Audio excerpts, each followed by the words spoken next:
Is for Ravi.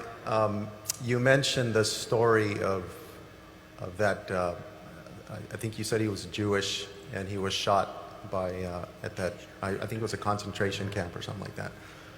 And I'm going to play the devil's advocate for a bit and pretend I'm Sam Harris. No pun intended, of course.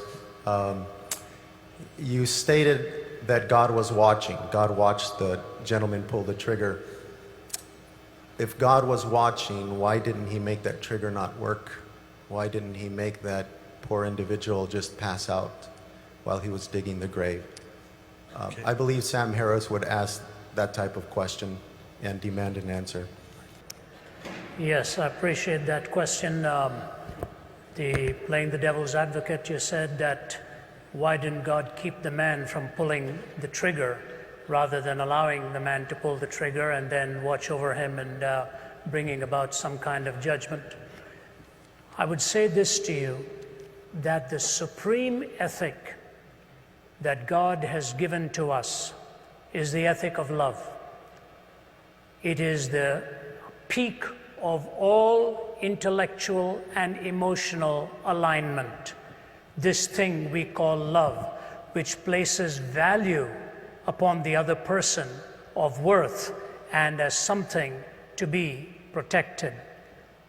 It was interesting, of all people, it was Oscar Wilde who on his deathbed in his 40s, by his lover by his side, Robbie Ross, he turned to Robbie and he said, "Did you love any one of those little boys for their own sake?"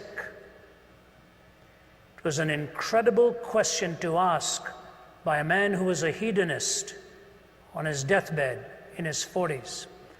And he said, "Robbie, did you ever love any one of those little boys for their own sake?" And Robbie Ross said, "No, I can't say I did." He said, "Bring me a minister. Bring me a minister." And it was in his magnificent poem, The Ballad of Reading Gaol, that Oscar Wilde said, only Christ was big enough to cleanse his heart and forgive him for all that he had done. The point even the hedonist realized was that in pleasure also, value and love are the supreme ethics that can be treasured. But you can never have love without intrinsically weaving into it the freedom of the will. You cannot have love without the freedom of the will. If you are compelled by some machine to a certain decision, you can never love. You can comply, but you will never be choosing to express that sentiment and the reality of love. If love is the supreme ethic, and freedom is indispensable to love, and God's supreme goal for you and for me is that we will love Him with all of our hearts and love our neighbors as ourselves, for Him to violate our free will would be to violate that which is a necessary component so that love can flourish and love can be expressed. If you're asking for God to always stop the trigger, why not God stop everything else? Next time you hold a cup of boiling water, He makes it frozen water instead. Next time you're about to cross the street and you're going to be hit, He pulls your leg back. What you're asking for is a different entity than humanity.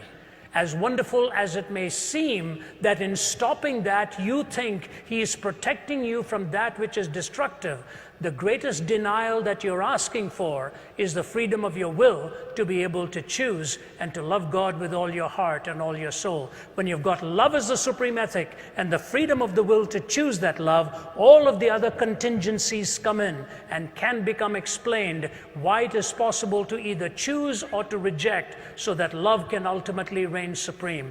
If you want compliance and some kind of a mechanical response, your question itself will self-destruct. You're asking the question because you're free to ask it, and you're free to ask it because you're free to love. And when you love Him, in spite of all of the contraries that you see around us, you're trusting Him for having the supreme wisdom and the knowledge to ultimately bring a pattern out of it all. We think, for example, we know so much. The story is told in Mideastern folklore of this man who lost his horse that ran away. And when the horse ran away, the neighbor came to him and said, you know, bad luck, isn't it? Your horse is gone. He said, what do I know about these things? A few days later, the horse came back with 20 other wild horses. And the neighbor came and said, amazing, it's not bad luck, it's good luck. You've got 20 more. Man says, what do I know about these things? His young son is going and taming one of the new horses. That young horse kicks him and breaks his leg. The neighbor comes and says, terrible, isn't it? Your son's leg is broken. Bad luck that these horses came. The fellow says, what do I know about good luck and bad luck? A few days go by and a bunch of thugs are coming looking for recruits to join their gang. And they're looking for all the able-bodied young men. And they're about to pick this young man but find out his leg is broken. And they say, we don't want him. We're going to move on to the next house. So the man comes and says, good luck, isn't it? Your son's leg was broken. In one little series of episodes, we don't know what lies ahead.